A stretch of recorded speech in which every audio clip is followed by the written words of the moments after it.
नमस्कार, रीवा 24 न्यूज में आपका स्वागत है। ताजा तरीन खबरों के साथ मैं शैलेंद्र। सबसे पहले प्रमुख खबरें। कलयुगी मां ने प्रेमी के साथ मिलकर बच्चियों के साथ की मारपीट, उपचार के दौरान 3 वर्षीय मासूम की मौत।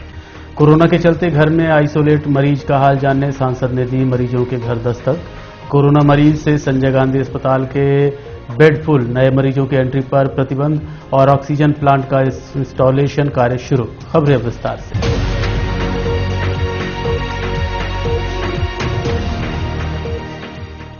कलयुगी मां ने अपने प्रेमी के साथ मिलकर अपनी बच्चियों के साथ मारपीट की थी, जिसके चलते 3 साल की बच्ची की उपचार के दौरान मौत हो गई।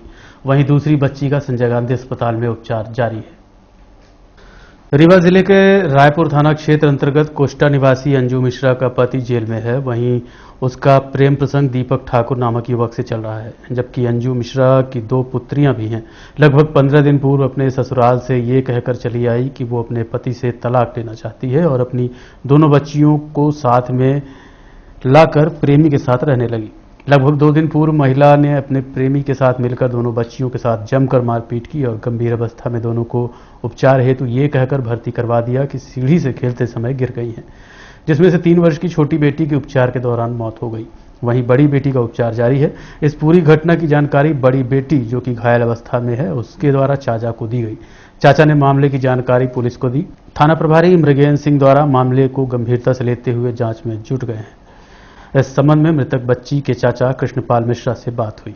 4 साल की बच्ची की मौत हो गई है। हाँ, 3 साल की है। क्या पूरा क्या है?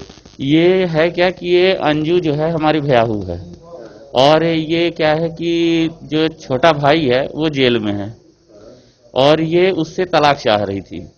तो ये कोई शायद बॉयफ्रेंड है इसका, तो उसके साथ रहने के लिए। तो ये दीपक सिंह करके कोई दीपक ठाकुर है, और ये करीब 15-20 दिन पहले अपने यहाँ से भालुहा से पूरा सामान अपना ले आई है, मायके ले आई, और मतलब लड़की भी दोनों इसी के पास थी। तो अभी 2-3 दिन मतलब जो चोट दिख रही है तो वो ऐसा लग रहा है कि 2-3 दिन का हुआ है, क्योंकि आज ये जो डॉक्टर के हिसाब से आज सुबह 5 बजे खत्म हुई है। लेकिन बड़ी वाली लड़की जो है वो सब पूरी चीज बताई कि मम्मी और दीपक जो है तो ये मिलके हमको भी मारे हैं और उसको भी मारे हैं, तानवी को। तो तानवी तो खत्म हो चुकी है। अब तनु जो है तो वो घर पर है, जो कि वो भी पूरी तरह से चोट लगी है उसको। हाँ, पूरे शरीर में डैमेज है उसका। अब वो 5 साल की है अभी, मतलब इतनी डरी हुई है कि वो भी कुछ कह नहीं सकती उतना। उससे तो बताया आपने? हाँ, वही बताई है। तो मतलब ये ऐसा क्यों कर रही है? मतलब अलग होना चाहिए। अलग के लिए। तो बच्चियों को जान का खतरा है, बच्चियों को क्यों मारना चाहती है? तो क्योंकि वो सेफ है, वो बच्चियों को मार देगी तो अपना अकेला रहेगी वो, क्योंकि 2 बच्चियां हैं उसके पास। अब वो बच्चियों के कारण अकेला नहीं रह सकती थी, मतलब बच्चियों को रास्ते से हटा दी और दोनों को हटाना चाहती। अब यहाँ हॉस्पिटल में पूरा एड्रेस गलत लिखा हुआ था। नहीं, हॉस्पिटल में किसने भर्ती कराया था? क्या कह के भर्ती कराया? वो यहाँ भर्ती करवाए हैं कि छत से गिर गई है। इसका खुलासा कब हुआ? जब ये आज बच्ची बताई, और जब बच्ची बताई है तब तो आदमी इधर उधर दौड़ धूप किया, तो सुपर स्पेशलिटी हॉस्पिटल में गया तो वहां बताया कि ये इस एड्रेस पे भर्ती हुए, और यहाँ जब हम लोग आए तो पीएम में पाए हैं उसको। रिपोर्ट कर दी आपने? हाँ, रायपुर गए थे लेकिन सब कुछ यहीं हुआ, वहां कुछ नहीं हुआ था हमारा। अभी रायपुर पुलिस भी यहाँ आई? हाँ, टीआई साहब आए हुए थे, तो उन्होंने बताया कि 3 डॉक्टर के उसमें जांच होगी इनकी, उसके बाद पीएम के लिए। मौत का मामला सामने आया, क्या मामला है, क्या पता चला है? यहाँ सूचना आई थी डायल 100 से सुबह, एक बच्ची है, उसकी बॉडी यहाँ पे मिली हुई है कि उसकी मतलब मृत्यु हो चुकी है, आपके यहाँ पे एसजीएमएस में रखी हुई है। तो संदेह के दायरे में है। उसकी जांच करने आज हम लोग आए थे। पंचनामा कार्रवाई हो चुकी है, अब आगे जांच होती है तो उसमें स्पष्ट होगा कि मृत्यु के कारण क्या था। परिजनों ने अभी कुछ बताया है क्या, कैसे मौत हुई, क्या वजह थी? परिजनों ने तो नहीं, जो बच्ची है उसके रिश्ते में चाचा जी लगते हैं, उन्होंने बताया है कि इसके साथ मारपीट हुई है, शरीर में चोटों के निशान हैं, तो शायद उससे इसकी मृत्यु हो गई है, लेकिन जब भी जांच हो रही है। कोरोना मरीज जो कि घर में आइसोलेट हैं, उनकी स्थितियों को जानने व 18 वर्ष से अधिक आयु वर्ग को कोविड वैक्सीनेशन लगवाने हेतु भ्रमण पर सांसद निकल चुके हैं। सांसद जनार्दन मिश्रा द्वारा आज से एक अनोखी पहल शुरू की गई है, जिसकी शुरुआत वार्ड क्रमांक 5 पद्मधर कॉलोनी से शुरू की गई। आज लगभग 50 घरों में सांसद जनार्दन मिश्रा पहुंचे। ये वो घर थे जहां कोविड संक्रमण से मिलकर उनकी स्थितियों का जायजा लिया। साथ ही घर में जो 18 से ऊपर के लोग थे उनसे वैक्सीनेशन कार्यक्रम में शामिल होने की अपील भी, जिसका रजिस्ट्रेशन 28 अप्रैल से शुरू किया जा रहा है। इस संबंध में सांसद जनार्दन मिश्रा से बात की गई। आज ये जो कोरोना पॉजिटिव है, लोग अपने अपने घरों में आइसोलेटेड हैं, उनसे मिलना, उनसे जानकारी लेना, उनके स्वास्थ्य के बारे में, सरकारी जो सुविधाएं सरकार ने मुहैया कराई है वो उनको मिल रहा है कि नहीं मिल रहा है, उनकी स्थिति कैसी है। और आम लोगों को 28 तारीख से जो 18 प्लस के वैक्सीनेशन का रजिस्ट्रेशन शुरू हो रहा है उसकी जानकारी देना, यही 2-3 मुख्य उद्देश्य हैं इस भ्रमण का। कितने लोग से आज मुलाकात हुई? आज लगभग 50 के ऊपर हो चुके हैं, 50 परिवार। बाकी तो अपील कर रहा हूं सभी से वैक्सीनेशन के लिए। वहीं माननीय सांसद जनार्दन मिश्रा के घर घर जाकर नसीहत देना एक डॉक्टर को पसंद नहीं आया, जिस पर उन्होंने आपत्ति जताई। उनका कहना था कि सांसद महोदय ने सारे प्रोटोकॉल को तोड़ते हुए दल बल के साथ पहुंचे और माइक पर मास्क पहनने और तबीयत का ध्यान रखने की नसीहत दी। उन्होंने एक बार भी ये नहीं पूछा कि आपको आर्थिक मदद, दवाइयां, ऑक्सीजन या किसी प्रकार की जरूरत है कि नहीं है। 30 लोगों के साथ खड़े होकर घर के सामने फोटो ले रहे थे, वीडियो बना रहे थे। वायरल ऑडियो आप भी सुनिए। वो हमारी फोटोग्राफी कर रहे हो, फोटो खींच रहे हो, अरे आपको पूछना था तो आपके फोन पे पूछ लेते ना यार। ये नहीं पूछ रहे कि आपको पैसे चाहिए, कि आपके यहाँ राशन है कि नहीं, सब्जी है कि नहीं, ये मदद होती है क्या, बताओ। अब हम कॉलोनी वाले हम लोग को ऐसे देख रहे हैं जैसे कि साला हमने मर्डर कर दिया किसी का। नहीं तो मतलब अंदर चले गए थे आपके घर के? नहीं, बाहर ही से खड़े रहे, माइक पे ऐसे बिल्कुल कर रहे थे जैसे कुछ सभा को संबोधित कर रहे हैं। और क्या जरूरत थी यार ये सब करने की? मेरे को इतना मेंटली हैरेसमेंट हुआ आज। मास्क तो क्या बोली नहीं, क्या हम लोग घर के बाहर थोड़ी ना टहल रहे हैं, हम तो अंदर ही हैं, आइसोलेट क्या ही बोलने लायक तो कुछ भी नहीं रह गया सरगम। सबके सामने उन्होंने आके सब तो बोल दिया। हम लोग को ऐसे छूट वाले हो गए हम लोग सही पे। नहीं ऐसा कुछ क्या नहीं है। जरूरत थी यार, क्या जरूरत थी? हमें नहीं चाहिए ना शासन की मदद, नहीं चाहिए, हम नहीं मांग रहे हैं। नहीं बात और हेल्प क्या की, आके हेल्प क्या की आपके घर के सामने? कुछ हेल्प नहीं करी, कुछ हेल्प नहीं करी हमारे। क्या हेल्प करेंगे ये हमारी? इनकी क्या औकात है? ये सिर्फ राजनीति कर रहे हैं, घटिया राजनीति। ढंग से बोलने, 1-2 शब्द तो प्यार के बोलते, बाकी ये क्या बोल के गए हैं? मतलब ऐसा कि सामने अरे ये तो हमको भी पता है कि हमको मास्क पहनना चाहिए, हमें मालूम है तबीयत हमारी, हमारे डॉक्टर सब पूछ रहे हैं सब। आप क्या जताना चाह रहे हो यार? आप क्या जताना चाह रहे हो? क्यों आए आप हमसे फोन पे पूछ लेते। ये तरीका नहीं होता है। आप इस तरह से मेंटली और सामाजिक बहिष्कृत कर रहे हो हम लोगों को। मेरे को बहुत तकलीफ हुई आज। कोरोना होने से ज्यादा मुझे इस बात से तकलीफ है आज। नहीं अभी मुझे बता। कोरोना के बढ़ते मरीजों ने बढ़ाई परेशानी, बिस्तरों के लिए मची अब मारामारी। एसजीएमएच के सारे बेड फुल, नए कोविड मरीजों की एंट्री पर लगी रोक। मरीज व परिजनों को रोकने के लिए पुलिस का पहरा लगाया गया है। वहीं मरीज के परिजन कुछ आक्रोशित तो कुछ विलाप करते नजर आए। कोरोना के बढ़ते संक्रमण से रीवा शहर के हालात दिन प्रतिदिन खराब होते नजर आ रहे हैं। पूरा संजय गांधी अस्पताल कोविड मरीजों से फुल हो चुका है। अस्पताल प्रबंधन द्वारा नए कोविड मरीजों के एंट्री पर रोक लगा दी गई है। अस्पताल प्रबंधन द्वारा स्पष्ट कहा जा चुका है कि जीएमएच में कोविड मरीजों के लिए बनाए गए लगभग 550 बेड पूरी तरह से फुल हो चुके हैं। वहीं ऑक्सीजन बेड व वेंटिलेटर की भर्ती मरीजों की आपूर्ति के लिए है। ऐसी स्थिति में नए मरीजों की भर्ती असंभव है। जब उन्हें उपचार ही नहीं मिल पाएगा तो एडमिट करने का क्या फायदा? पुराने मरीज जैसे तैसे डिस्चार्ज होंगे, उसी हिसाब से नए नए मरीजों को लिया जाएगा। ऐसी परिस्थितियों को देखते हुए कुछ मरीजों के परिजन आक्रोशित हो रहे हैं तो कुछ विलाप करते नजर आ रहे हैं। संजय गांधी अस्पताल गेट जहां से मरीजों की एंट्री होती है, इस गेट को बंद कर दिया गया है। साथ ही मरीजों व उनके परिजनों को अंदर आने से रोकने के लिए पुलिस की व्यवस्था भी की गई है। मरीज के परिजन अपने मरीजों को एडमिट कर जद्दोजहद का सामना कर रहे हैं, उसके बाद भी एंट्री नहीं हो पा रही है। यदि देखा जाए तो इसमें अस्पताल प्रशासन की भी गलती नहीं है, क्योंकि पिछले 1 माह से लगातार मरीजों की संख्या बढ़ रही है। वहीं अस्पताल प्रशासन ने पूरे अस्पताल के वार्डों को सुपर स्पेशलिटी में शिफ्ट कर दिया है। पूरे अस्पताल में कोविड मरीज ही भर्ती हैं, जिनका उपचार किया जा रहा है।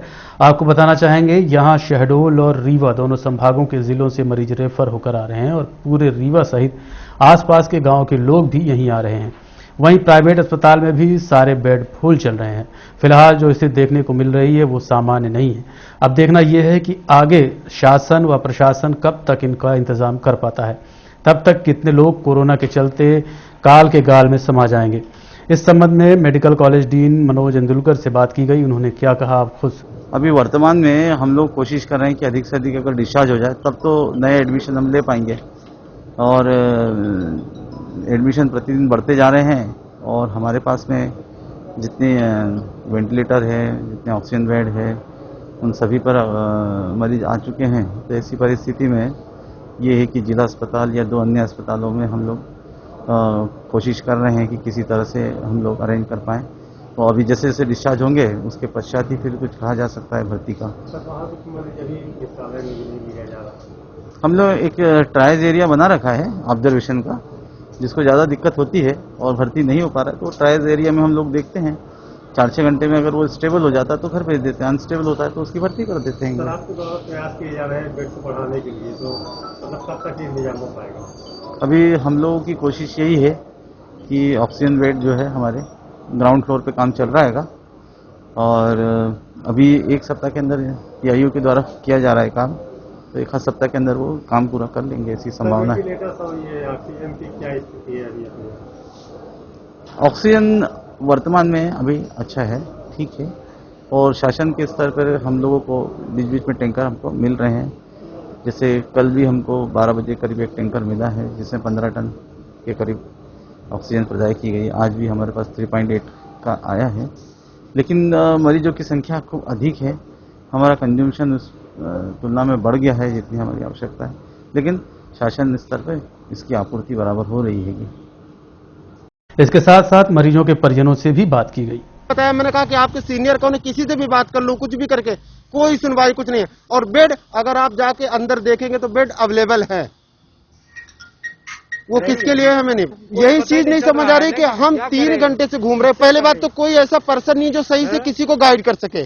पेशेंट यहाँ से वहां जिसकी खराब हो गई तबीयत, कोई मर गया, कैसे हो गया पता नहीं कैसे, बट ये कि मरीज तड़प रहे। आप जाएंगे उस वाले गेट में जाइए, देखिए 4-5 मरीज इधर पड़े हैं, 4-5 मरीज ऐसे पड़े हैं, बट वो बेचारा इधर से उधर घूम रहा है सुबह से, उसको कुछ पता नहीं। क्या नाम है आपका सर? मेरा सुभाष मिश्रा। कहाँ से आए आप? मैं सुपर हॉस्पिटल से आ रहा हूं। मेरा नाम केपी सिंह है। ये एडमिट है, वो पेशेंट गंभीर हालत में है, उसको कोरोना कुछ नहीं है, पर एडमिट करने के लिए तैयार नहीं है। सुपर हॉस्पिटल से संजय गांधी भेजे, संजय गांधी से भाई साहब बोले कि आप जहां ले जाना हो ले जाओ, यहाँ पर नहीं एडमिट होंगे। अब पता नहीं क्या शासन की व्यवस्था है, ये समझ में नहीं आ रही कि शिवराज सिंह की क्या व्यवस्था है। झूठे खोखलेबाजी है साली। हम लोग पिस रहे हैं, मर रहे हैं, यहाँ इधर से उधर भटक रहे हैं। ये पेशेंट है जीवन और मौत से जूझ रहा है। पेशेंट जीवन और मौत से जूझ रहा है, कोई यहाँ सुनने वाला नहीं है। मेरे पास रीवा कलेक्टर का नंबर है, मैं रीवा कलेक्टर को लगाऊंगा अभी फोन। रीवा कलेक्टर का नंबर है मेरे पास। ये मैं 2 घंटे से भटक रहा हूँ। मेरा नाम केपी सिंह है, मोहम्मद हुसैन है, उसको गंभीर स्थिति में है वो। ये मैं मनगमा के पास से बसेड़ा गांव से लेके आया हूँ। मनगमा से लेके मैं आ रहा हूँ। मनगमा में हॉस्पिटल डॉक्टर को दिखाया, मेरा कोई देखने वाला नहीं है, मेरा कोई सुनने वाला नहीं है। कोई आम आदमी मरता रहे, कोई सुनने वाला नहीं है। यहाँ झूठी बात होती है, ऑक्सीजन है, ये है वो है। आज पेशेंट जीवन और मौत। ये भाई साहब तो मैंने नाम पूछा, नाम नहीं बताए। मेरा क्या कसूर है बताइए आप लोग। मैं अभी सुनील पांडे, भास्कर के श्रीवास्तव जी को मैंने फोन लगाया हूँ। बताइए हम लोग किस डॉक्टर के पास जाए, किसके पास जाए? हम लोग नेता नहीं है, आम पब्लिक है। आम पब्लिक की हैसियत से पूछते हैं और दवाई करवाने आते हैं, दर की ठोकर खाते हैं। चलते ये देखिए आइए मेरे साथ फोटो लीजिए। ये जीवन मौत से जूझ रहा है, इसको कहेंगे कोरोना बेचारा पेशेंट है। देखिए वो जीवन और मौत से जूझ रहा है, इसका अगर मौत होती इसकी जिम्मेदार कौन होगा? हम 1 घंटे से वहाँ सुपर हॉस्पिटल में खड़े हैं, वहाँ से आ रहे हैं, ये भाई साहब बताइए कि नहीं एडमिट करेंगे। गेट में जाते हैं तो यही सब अभी रीवा कलेक्टर का नंबर है, रीवा कलेक्टर को लगाएंगे फोन। बात करिए ना, आप लगा के बात करिए। सिटी केबल नेटवर्क रीवा 24 परिवार आप सभी से अनुरोध करता है कि मास्क लगाएं, सोशल डिस्टेंसिंग का पालन करें व हाथ सैनिटाइज करें और घर से बाहर बिल्कुल ना निकलें, ताकि हम कोरोना की चैन को तोड़ पाएं और राहत मिले।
कोरोना की स्थिति को मद्देनजर रखते हुए व्यवस्थाओं को दुरुस्त करने सुपर स्पेशलिटी अस्पताल का निरीक्षण किया गया। साथ ही ऑक्सीजन प्लांट इंस्टॉलेशन को लेकर प्रशासनिक अधिकारियों ने निर्देशित किया।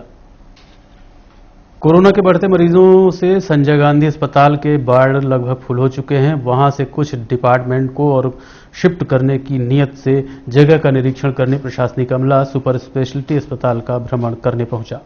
साथ ही ऑक्सीजन प्लांट के इंस्टॉलेशन को लेकर आवश्यक दिशा निर्देश दिए गए हैं। इस संबंध में एसडीएम शैलेंद्र सिंह से बात की गई। आज जो निरीक्षण किया गया है वो संजय गांधी अस्पताल जो हमारा चल रहा है उसकी व्यवस्थाओं के संबंध में है, किस प्रकार से हम और अच्छी व्यवस्था दे सकें। जो हमारे पेशेंट्स कोविड और नॉन कोविड जो सस्पेक्टेड पेशेंट्स आ रहे हैं उनको किस प्रकार की व्यवस्था है। और जैसा आपने देखा है कि हमने ऑक्सीजन की व्यवस्था के लिए एक यूनिट मंगाई थी, उसका सामान आ गया है और वो भी शीघ्र से शीघ्र शुरू हो जाएगा। सर शहर में 2 जगह ऑक्सीजन प्लांट लगाए जा रहे हैं, कितने लागत से लगाए जाएंगे और कब लगेगा? अभी तो ये जो प्लांट आया है लगभग मुझे जहाँ तक मालूम है 80-1 लाख का ये प्लांट है और ये आज शुरू हो जाएगा। वो जो ठेकेदार हैं वो साथ में ही हैं और उन्होंने बताया है कि प्लांट वो ले आए हैं, मशीन्स ले आए हैं, वो इंस्टॉल करना तत्काल शुरू कर रहे हैं। शाम को हमें ये मालूम होगा कि ये कितनी देर में ये ऑक्सीजन इससे सप्लाई करने के लिए सप्लाई कर पाएंगे। तो वो अभी हम उनसे यही चर्चा कर रहे थे। मुझे लगता है कि शाम तक रात तक कुछ ना कुछ हम इस पर हमें प्रगति मिल जाएगी। तो संजय गांधी अस्पताल में पहले से ही ऑक्सीजन प्लांट है और कई सालों से बंद पड़ गया है। हाँ, मेरी जानकारी में आया है, उसको भी हम दिखवा रहे हैं कि उसको कैसे प्रकार से ठीक कर सकते हैं या चलवा सकते हैं। देखते रहिए रीवा 24 न्यूज। मिलते हैं इस छोटे से ब्रेक के बाद। हड्डी जोड़ एवं रीढ़ रोग तथा स्त्री रोग एवं प्रसूति रोग का इलाज एक ही छत के नीचे। विघ्नहर्ता hospital and trauma centre, hotel landmark के पास, रतहरा, रीवा। डॉक्टर संतोष सोनी, पूर्व चिकित्सक, बॉम्बे हॉस्पिटल, मुंबई। हड्डी जोड़ एवं रीढ़ रोग विशेषज्ञ, छोटे चीरे एवं दूरबीन विधि द्वारा हाथ तथा पैर की हड्डियों का ऑपरेशन। गठिया बात, जटिल एवं बिगड़े हुए फ्रैक्चर का बेहतर इलाज करते हैं डॉक्टर संतोष सोनी। विघ्नहर्ता हॉस्पिटल ट्रॉमा सेंटर में ही स्त्री एवं प्रसूत रोग विशेषज्ञ डॉक्टर शैलजा सोनी भी उपलब्ध हैं, जिनकी देखरेख में नॉर्मल डिलीवरी, सिजेरियन ऑपरेशन एवं बच्चेदानी से संबंधित ऑपरेशन की बेहतर सुविधा। संतानहीन दंपत्ति तत्काल संपर्क करें। विघ्नहर्ता hospital and trauma centre, hotel landmark के पास, रतहरा, रीवा। सुविधाजनक एवं सफल इलाज हेतु आज ही संपर्क करें। विघ्नहर्ता hospital and trauma centre, hotel landmark के पास, रतहरा, रीवा। मोबाइल नंबर 7828781983 अथवा 8462956774 पर।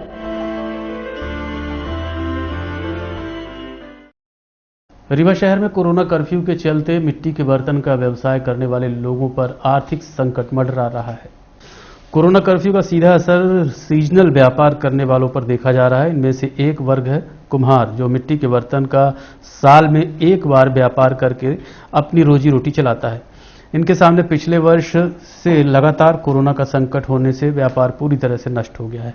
पिछले वर्ष भी यही स्थिति थी। शादी ब्याह के कार्यक्रम व गर्मी में बिकने वाले बर्तन इन्होंने पूंजी लगाकर बनाया तो लेकिन बिक्री नहीं कर पा रहे हैं, जिनका कारण कोरोना कर्फ्यू और शादी ब्याह के कार्यक्रमों में रोक लगना है।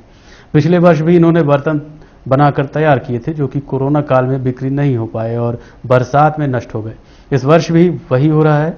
एक वर्ष की मेहनत में आने वाले बरसात के मौसम में फिर से नष्ट होने की संभावना से कुम्हार वर्ग के लोगों में चिंता की लकीर नजर आ रही है। इस संबंध में मिट्टी कारीगरों से बात की गई। ये मिट्टी का काम करते हुए मैं प्रजापति समाज हूँ, मिट्टी का काम करता हूँ। तंदूल वगैरह जैसे पूजे आदि सामान होते हैं वो मैं विकास करता हूँ। अब वट क्या है कि मेरे 1 लाख से ऊपर आमदनी होती है सीजन भर में। ये कच्चे माल है। अब बारिश होने वाली है, एक महीने के बाद बारिश होने वाली है। वट ये लॉकडाउन लगने के बाद हमारे घर में एक तक दाना नहीं, दाना के सिवा और पैसा भी नहीं है। तेल भी लेना जाता हूँ दुकान में तो 70 रुपये 170 रुपये किलो है। कहीं रास्ते से गुजरता हूँ तो पुलिस वाले मारते हैं डंडे, और वहाँ से आता हूँ सूप बचा कर तो बच्चे के लिए कैसे वैसे खाने के लिए प्रबंध करता हूँ, और उसके बाद फिर जो रहता है तो हम खाते पीते सो जाते हैं। ऐसे करते हैं, क्या करें, रो रो के दिन कट रहे हैं हमारे लॉकडाउन के कारण। आप लोगों की परेशानी, हाँ पूरी परेशानी हो रही है। बिक्री क्या हो गया, अब तो सब डाउन है, सब धंधा पानी, शादी वादी कुछ हो ही नहीं रहा है। 25 आदमी 50 आदमी का वो भी बंद हो गया पूरा, एकदम कोई लोकेशन ही नहीं है। मटका गगरी कोई लेना आ ही नहीं रहा है ना, सब सिस्टम बंद है। इसी तरह से आते थे तो पुलिस वाले भगा देते। जैसे यही में कभी के बीच में चौराहा पुलिस लगती है ना, नारायण चक्की के पास, नदी के पास तो है ही है। कितने का नुकसान हुआ होगा? अरे हो गया कम से कम लाख रुपए के, तो आदमी धीरे धीरे मटका गगरी ये सब लटपट करके व्यवसाय आदमी के खत्म हो गया। कोई भी ग्राहक नहीं, कोई नहीं आता है, आदमी बैठा है, क्या काम नाम करे, कोई बना ही नहीं रहे। पिछला सीजन में निकल गया होगा, 25-50 बना के रखे, बरसात में कहाँ रखेंगे, ये सब डाउन हो गया। पानी गिरेगा फूल जाएगा, आदमी को तो है नहीं घर दुआर। क्या नाम है आपका? बेबी प्रजापति। किस तरह का व्यापार हो रहा है आपको? व्यापार हो गया, अब लॉकडाउन 2 साल से लगा है तो मैंने कोई कुछ नहीं चल रहा धंधा रोजगार, तो बैठे हैं मैंने घर में बना के। पूंजी लगाए हैं वो भी नहीं मिल रहा, पूंजी भी नहीं आ रही है। अब कच्चा धंधा, पानी गिरेगा भीन जाएगा, अब क्या करेंगे। शादी के कारण इस तरह हो रहा है, नुकसान हो रहा है, शादी भी रोक दी गई है। हाँ शादी रोक गई है, फिर ये लॉकडाउन लगा है तो जो व्यापारी कुछ भी लेते हैं तो वो भी नहीं बिक रहा, तो क्या करें भाई, कमाई नहीं है किसी के तो कैसे के ले बेचारे हैं। कितना सामान बनाया था आपने? हो गया, हो जाता है 1-1.5 लाख का। नुकसान कितने का हुआ होगा? नुकसान तो हो गया होगा 1-1.5 लाख का।